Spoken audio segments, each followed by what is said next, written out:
திரைக்குறள் நேயர்களுக்கு வணக்கம். ஒவ்வொரு வெள்ளிக்கிழமையும் ஏராளமான தமிழ் படங்கள் ரிலீஸ் ஆகுது. அதே சமயத்தில் ஆங்கில படங்களும் அவ்வப்போது ரிலீஸ் ஆகுது. சில மேஜரான ஃபிலிம்ஸ் அவளோடு எதிர்பார்த்தது, உலகமே எதிர்பார்த்துச்சு. அதுதான் ஜுராசிக் வேர்ல்டு ரீபர்த் அப்படிங்கிற படம். இந்த படத்தை டைரக்ட் பண்ணியிருக்கிறது கேரத் எட்வர்ட்ஸ் அண்ட் இந்த படத்தை எழுதியிருக்கிறது டேவிட் கொய்ப். சரி, ஓகே, அது ஏதோ ஒன்று. David KOEPP. ஓகே. அண்ட் இந்த படத்தில் நடிச்சிருக்கிறது அப்படின்னு பார்த்தா ஸ்கார்லெட் ஜான்சன், அப்புறம் Mahershala Ali, Jonathan Bailey, Rupert Friend, Manuel Garcia, Rulfo Ed Skrein. Okay, இவ்வளோ பேர் இந்த படத்தை நடிச்சிருக்காங்க. ஜான் மேத்யூசன் அவர் தான் அந்த படத்துக்கு சினிமாட்டோகிராஃபி பண்ணியிருக்காரு. And music Alexandre Desplat. அவர் எடிட்டர் ஜெபஸ் ஆய்சன்.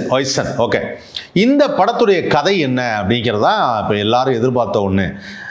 ஏன்னா ஜுராசிக் பார்க் அப்படிங்கிறது நம்ம 1996 வந்த ஒரு படம், 96-97 வந்த படம். அந்த படம் ஒரு மிகப்பெரிய வரவேற்பை பெற்றது. முதல் முறையாக டைனோசர் அப்படிங்கிறத ஒரு பெரிய லெவலில் காமிச்சது. ஏன்னா அதுக்கு முன்னாடிலாம் பார்த்தீங்கன்னா இந்த கிங் காங் வெர்சஸ் இதுன்னு சொல்லிட்டு இந்த பெரிய ஒரு மிருகம் இருக்குது, அந்த மிருகம் நம்மளை அட்டாக் பண்ணணும்னு சொல்லிட்டு சிஜி எல்லாம் ரொம்ப நார்மலாக இருந்த காலகட்டத்தில் ஆங்கிலத்துலேயும் இந்த மாதிரி நிறைய படங்கள்லாம் வந்துருக்குது.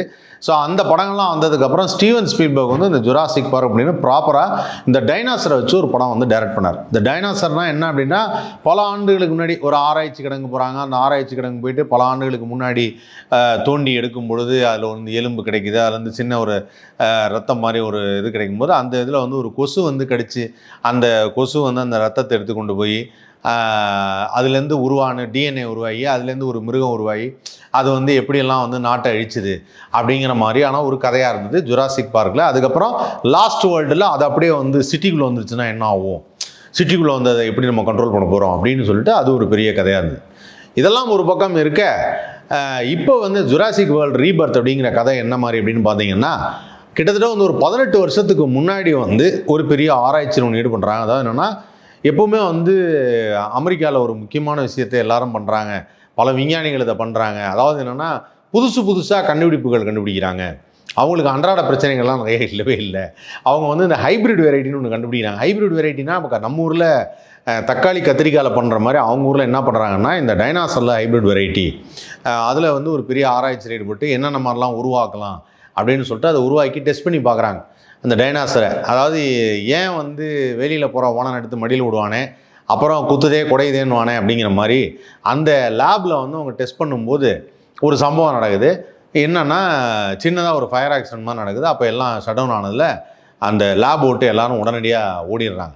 அப்படி ஓடி போனதுக்கப்புறம் 18 வருஷம் கழித்து திடீர்னு பார்த்தா ஒரு டாக்டரில் ஒரு பெரிய ஃபார்மசூட்டிக்கல் கம்பெனி ஒரு பிஸ்னஸ் மேன் அவர் பார்க்குறாரு. பார்த்துட்டு எனக்கு ஒருத்தரோட ஹெல்ப் வேணும் அப்படின்னு சொல்லிட்டு ஒரு பொண்ணை போய் சந்திக்கிறாரு. அந்த பொண்ணுகிட்ட இந்த மாதிரி உங்கள் மூலிமா ஒரு ஹெல்ப் பண்ணணும் அப்படின்னாரு. என்ன ஹெல்ப்பு அப்படின்னு பார்த்தா, இந்த மாதிரி எனக்கு வேர்ல்டு ஃபுல்லாக ஹார்ட் டிசீசஸ் அது ரொம்ப காமனாக இருக்குது. ஆமாம், நிறையா இருக்குது.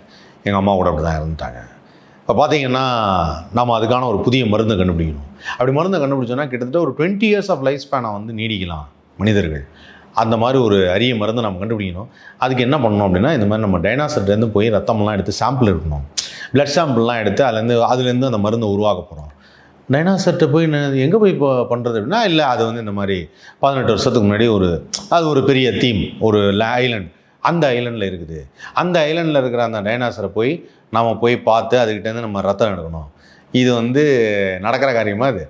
அதாவது என்னென்னா, அது என்ன நாயா இல்லை அது என்ன மாடா கட்டி போட்டு ரத்தம் எடுக்கிறதுக்கு? அது ஒரு பல மடங்கு பெருசாக உள்ள ஒரு மிருகம்.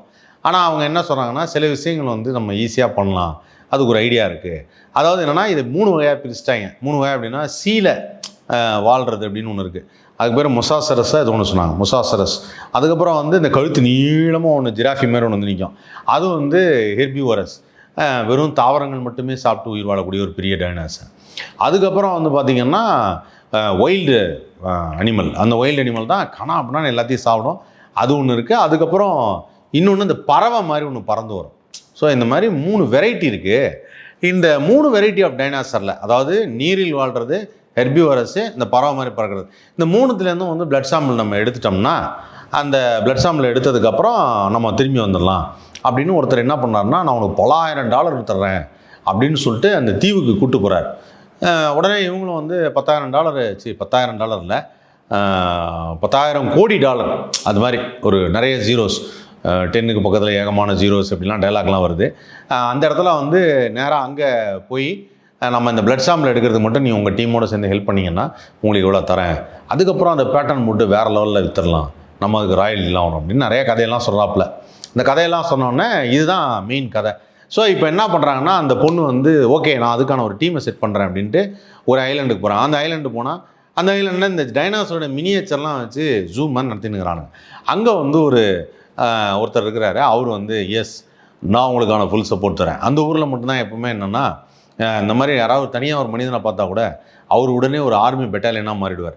ஏன்னா அந்த ஊரில் எப்படின்னா எல்லாருக்குமே வந்து சொந்தமாக போட்லாம் வச்சுருப்பாங்க, நிறைய இந்த மாதிரி ட்ராவல் பண்ணுவாங்க, ஷிப்பில் போவாங்க, இந்த மாதிரி ஏகப்பட்ட விஷயங்கள் செய்வாங்க. ஸோ என்னென்னா இவர் வந்து அங்கே போய் பார்த்தோன்னா அந்த குரூப்பெல்லாம் சேர்ந்து எங்களுக்கு இன்னும் டபுள் த காஸ்ட் வேணும், நாங்கள் ஒரு பெரிய டீமே கொண்டு வரோம் அப்படின்னு சொல்லிட்டு ஒரு பெரிய டீமெல்லாம் தூக்கிட்டு பெரிய போட் ஒன்று எடுத்துகிட்டு இங்கே வந்து போகிறாங்க. கடல் தாண்டி போகிறாங்க. அந்த ஐலாண்டு ஏதோ 22 டிகிரி நார்த்து, அதுக்கப்புறம் சவுத்து, இதுக்கப்புறம் ஈஸ்ட் வெஸ்ட்டில் போனால் ஏதோ ஒரு இடத்துல இருக்குது அப்படிங்கிறாங்க. அந்த இடத்துல போய் அந்த ஐலாண்டை போய் ரீச் ஆகிறாங்க. அந்த ஐலாண்டை ரீச் ஆகிறதுக்கு முன்னாடி என்ன நடக்குது அப்படின்னா, அந்த கப்பலில் போயிட்டே இருக்கும்போது இன்னொரு பக்கம் வந்து ஒரு ஷிப்பில், அதாவது ஷிப்புன்னா இந்த அதுவும் அந்த பறவை போல வாழ வேண்டும் அந்த பாட்டில் பார்த்த அதே மாதிரி ஒரு கப்பல், அதாங்க அது என்ன சொல்லுவாங்க, துணியெல்லாம் கட்டியிருக்கோம், இப்படி இந்த காற்றுக்கு தகுந்த மாதிரி ஒன்றுலாம் அந்த மாதிரி ஒன்று, அதிலே மோட்டர் போட் மாதிரி இருக்குது, டைரக்ஷன் சேஞ்செல்லாம் வச்சுக்குது. அந்த மாதிரி ஒரு கப்பலில் ஒரு அப்பா அவரோட 2 பொண்ணுங்க, குட்டியாக ஒரு பொண்ணு, அதுக்கப்புறம் பெரிய பொண்ணு ஒன்று, அதுக்கப்புறம் வந்து ஒரு அந்த பொண்ணோட பாய் ஃப்ரெண்டு, அந்த பெரிய பொண்ணோட பாய் ஃப்ரெண்ட் ஒருத்தன் அப்படின்னு 4 பேர் போயிட்டுருக்காங்க. திடீர்னு பார்த்தா அந்த கடலில் போயிட்டே இருக்கும்போது இந்த மொசாசரஸ் வந்துடுது. இந்த மொசாசரஸ் வந்து அப்படின்னு ஆனால் அந்த கப்பல் அப்படி கவுத்துருச்சு. கப்பலை கவுத்தோன்னா அப்படியே பயங்கரமான ஒரு டெரராகி பயந்து போய் என்ன பண்ணுறதுன்னு தெரியாமல் அந்த கவுந்த கப்பல் மேலே ஏறி உட்காந்து ஹெல்ப்புக்காக தேடிட்டு இருப்பாங்க. அப்போ இவங்க டீம் போகிறாங்க இல்லையா அந்த ஐலாண்டை நோக்கி, அவங்க வழியில் பார்த்து யாரோ ஒருத்தர் நமக்கு பாவம் தத்தரிக்கிறாங்க அப்படின்னு சொல்லிட்டு அவங்கள காப்பாற்றலான்னு சொல்லிட்டு காப்பாற்றி இந்த கப்பலில் கூட்டு வராங்க. அப்போ தான் பார்த்தா ஒரு பர்டிகுலர் இடத்துல அந்த ஐலாண்டுக்கிட்ட போகும்போது இந்த மொசாசரஸ் வந்து அங்கங்கே அப்படியே சுற்று போட்டுரும். சுற்று போட்டோன்னா வந்துருச்சு, நம்ம பிளட் சாம்பிள் எப்படி எடுத்துடலாம் அப்படின்னா அதுக்காக ஒரு துப்பாக்கி ஒன்று ரெடி பண்ணி வச்சுருப்பாங்க. அது என்ன துப்பாக்கின்னா, அந்த துப்பாக்கியில் வந்து ஒரு நீடில் மாதிரி இருக்கும், அது போய் டப்புன்னு இப்படி குத்துனோன்னா அதுவே பிளட் சாம்பிள் எடுத்தோன்னா அதுலேருந்து ஒரு பேராசூட் ஓப்பன் ஆகும், மேலே போயிட்டு வெடிச்சிட்டு அந்த பேராசூட் வரும், அப்படியே அதை வந்து நம்ம கையில் வச்சுக்கலாம். இப்படி ஒரு கான்செப்ட். இப்போ அந்த கப்பலில் போகிற சீனில் அந்த கடல்லேருந்து வாழக்கூடிய அந்த மிருகங்கள் வந்து அப்படியே அப்படியே அது இன்னும் டால்ஃபின் மாதிரி தான் இருக்கு, ஆனால் பெருசாக இருக்குது. அது அப்படியே வரும்போது எஸ் 10 மீட்டர் சொல்லி இது அவ்வளோதான் இவ்வளோதான் அப்படிங்கிறாங்க.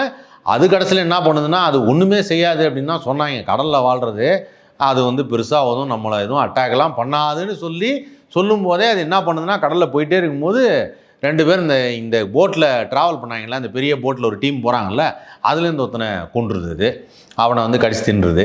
ஸோ அதுக்கப்புறம் அவனுக்கு என்ன பண்ணாங்க, இன்ஜெக்ஷன் போட்டு எப்படியே ஒன்று எடுத்துட்டாங்க. ஒரு சாம்பிள் கலெக்டட்.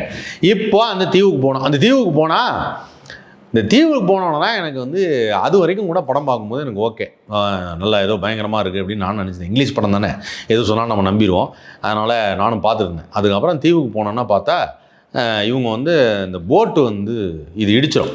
போட்டை இடித்ததுனால அது போய் ட்ராஷ் ஆகி அந்த தீவில் போய் டமால்னு மோதி நின்றோம். போட்டுக்குமே வேலைக்கு ஆகாது.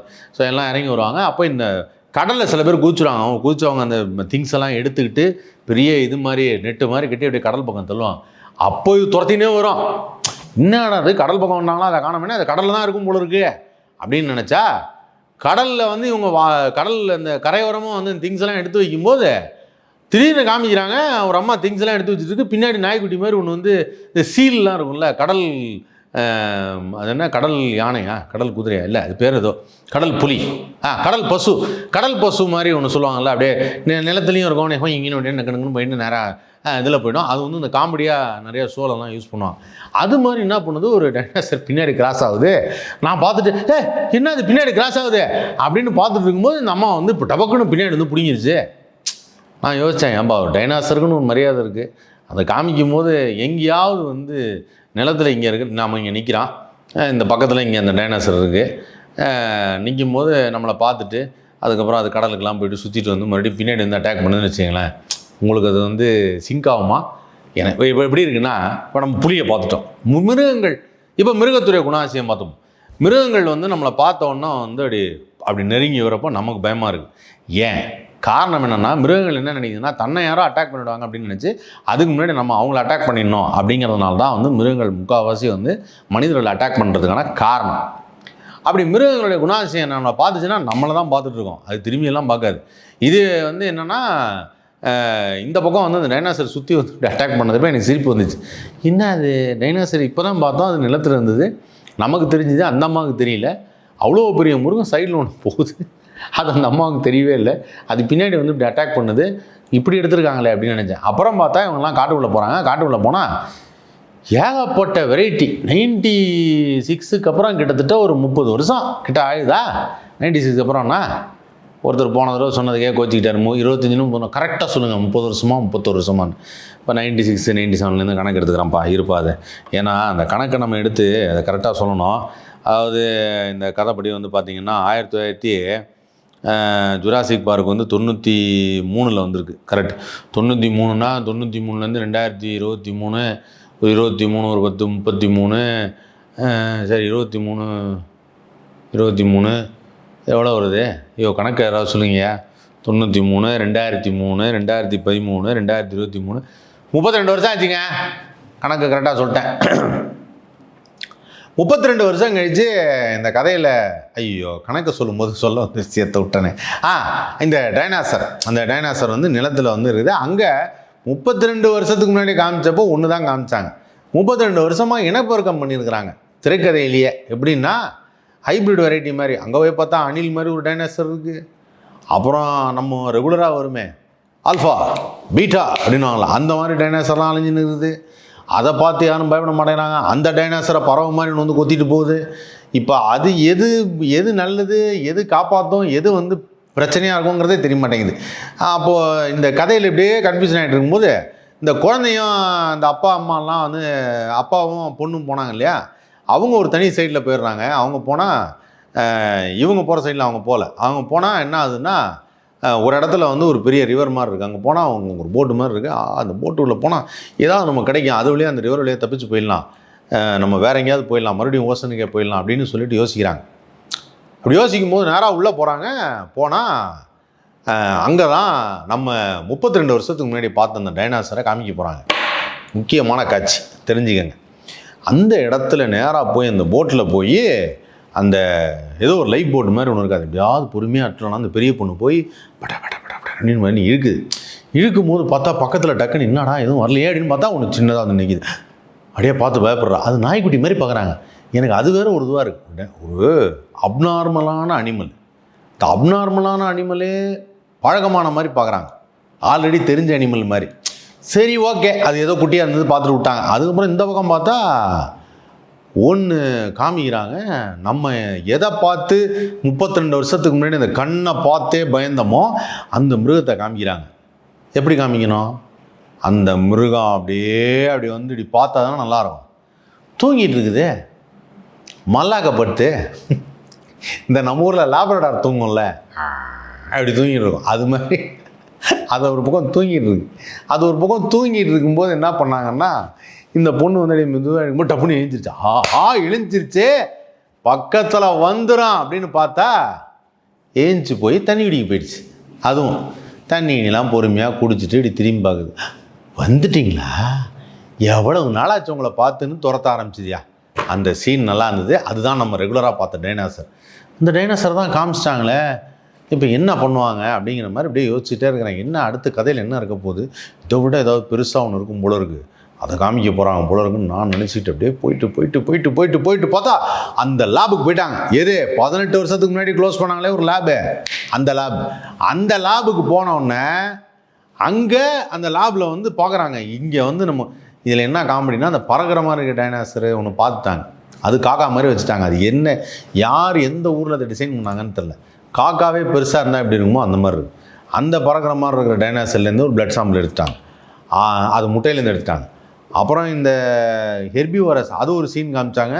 அதில் என்ன பண்ணியிருக்காங்கன்னா, ஒரு வித்தியாசத்தை கொடுக்கணுன்றதுக்காக வால் மட்டும் வந்து இன்னும் ஒரு 3 கிலோமீட்டர் நீளத்துக்கு இருக்குது. அது பார்க்குறதுக்கு கொஞ்சம் அழகாக இருக்கும் அப்படின்னு சொல்லிட்டு அது ஒன்று பண்ணியிருக்காங்க. அது பார்க்குறது ஜெய்ஜாண்டிங்காக இருந்தது. வாட் அ ஃபீல் அப்படின்னாங்க. ஸோ தியேட்டரில் பார்க்குறதுக்கு, அதுவும் 3Dயில் பார்க்குறதுக்கு நல்லா இருந்தது. அப்புறம் இதுலேயும் சாம்பிள் இப்போ 3 சாம்பிள் கலெக்ட் பண்ணோம். 3 சாம்பிள் கலெக்ட் பண்ணிட்டாங்க. கிளம்பியிருக்க வேண்டியதான். நேராக போய் அந்த லேபுக்கு போனால் அந்த லேபில் தான் இருக்குது பிரச்சனை. என்ன அப்படின்னா இந்த 3 தவிர்த்து இவனுக்கு ஒரு டைனாசரை கிரியேட் பண்ணியிருக்காங்க 18 வருஷத்துக்கு முன்னாடி. அது ஒரு பெரிய டைனாசர், டெசாசரஸ். ஏதோ பேர் சொன்னாங்க, அதுக்கு பேர் தான் மறந்துட்டேன். பெருசு அது என்னடா பெருசாக இருக்குதுன்னு சொல்லிட்டு அதை பார்க்கலாம் அப்படின்னு பார்த்தா, அதாவது நம்ம ரெகுலராக பார்த்தோம்னா 93 வரும்ல ஜுராசிக் பார்க்கலாம், அதை விடவும் பெருசுன்னா அவ்வளோ பெருசு. ஆனால் டைனாசர் முகம் எப்படி இருக்குது, ஒரு அமைப்பாக இருக்கணும்ல. இது அமைப்பானா டைனாசர் பார்க்கும்போது நமக்கு ஒரு பயம் ஆகும். டைனாசரே அந்த ஸ்கல்லு தான் அழகு, அந்த கண் அது அழகு இல்லை, அதுதான் பயம். இந்த கண் பார்க்குறது அதெல்லாம். அது என்னன்னா நமக்கு இந்த இந்தி படத்தில் சர்மிளா டாகூர்னு ஒரு ஆர்டிஸ்ட் இருந்தாங்க. அவங்க வந்து இப்படி தான் முடியை வந்து இப்படி ஏற்றி அழகாக சீவி இங்கே ஒரு கொண்டை போட்டுட்டு வச்சுருப்பாங்க. ஸோ அது வந்து அப்போ ஒரு ஸ்டைல், அவன் இங்கே மேலே போயிட்டு அப்படி வரும். ஓகேவா, கிட்டத்தட்ட அதை பார்த்து தான் அந்த டைனாசர் டிசைன் பண்ணிருக்காங்க.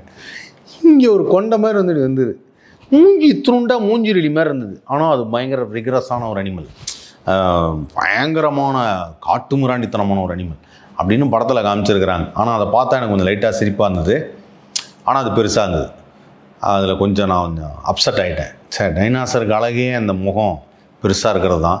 அதில் மேலே ஒரு கொண்டையை வச்சு வேறு மாதிரி ஏதோ புதுசாக பண்ணுங்கிறதுக்காக எனக்கே அதை பார்க்குறப்போ என்னவோ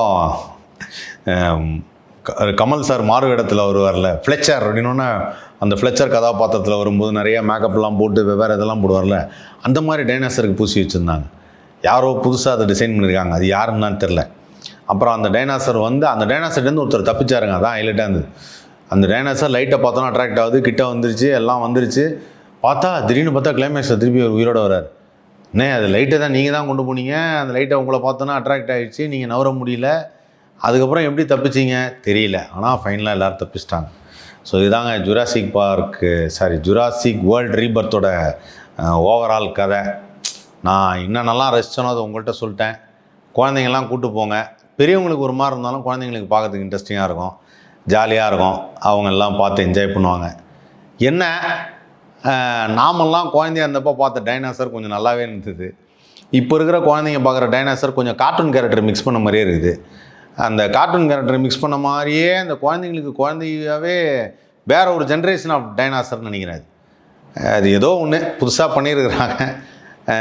ஸோ ஜுராசிக் வேர்ல்டு ரீபர்த்து, பழைய டைனாசர் டெத்து. எஸ், அதுதான் நான் சொல்ல வர்றது. ஸோ தொடர்ந்து பாருங்கள். நிறைய படங்களை பற்றி நம்ம பேசுவோம். திரைக்குறள் லைக் பண்ணுங்கள், ஷேர் பண்ணுங்கள், சப்ஸ்கிரைப் பண்ணுங்கள்.